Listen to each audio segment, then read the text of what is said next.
Well, many people turned to religion to help them cope in the days after the 9/11 attacks, and some even chose new faiths, including Islam. That may be no surprise, since a quarter of the estimated 6 million Muslims in the United States are converts. Delia Gallagher looks at two people who chose that path.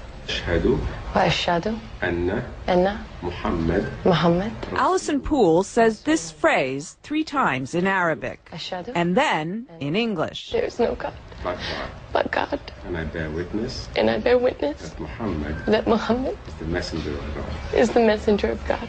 And her conversion ceremony is complete. She's now a Muslim. Moments later, she'll marry Sammy and become Allison El Gamal. But Allison, who was raised a Southern Baptist in North Carolina, says faith, not marriage, made her want to become a Muslim. I think for a long time I've been looking for something. There's been like a piece missing. Always one little thing that maybe wasn't right. At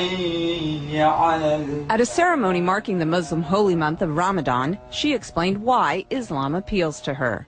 I think because it's much more about peace. I'm praying 5 times a day. It's kind of hard to go out and say bad things or do bad things when you're praying 5 times a day. And you have to believe. The imam who married Allison says he's seen more American converts recently, in part because of the prominence of Islam in the news. It may sound paradoxical, but what happens is that when something becomes more in the news, people tend to want to know about it.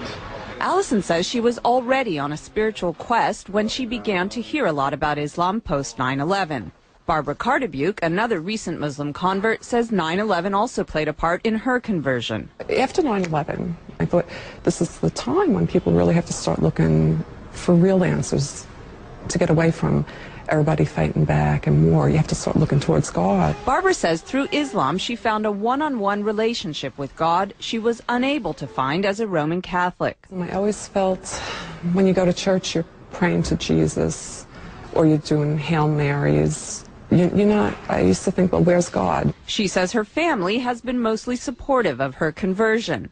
Allison says her family is completely behind her decision, but occasionally she's reminded that not everyone is. I was walking around down near the World Trade Center, and this woman walked by, and she said, "I want to just go bomb those Muslim bastards." And I heard her say it, and it really struck me, because I was like, you know what, that's me.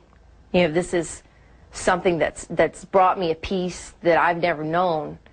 And it's still so misunderstood. It's a choice she's proud of and says she'll keep for life. Delia Gallagher, CNN.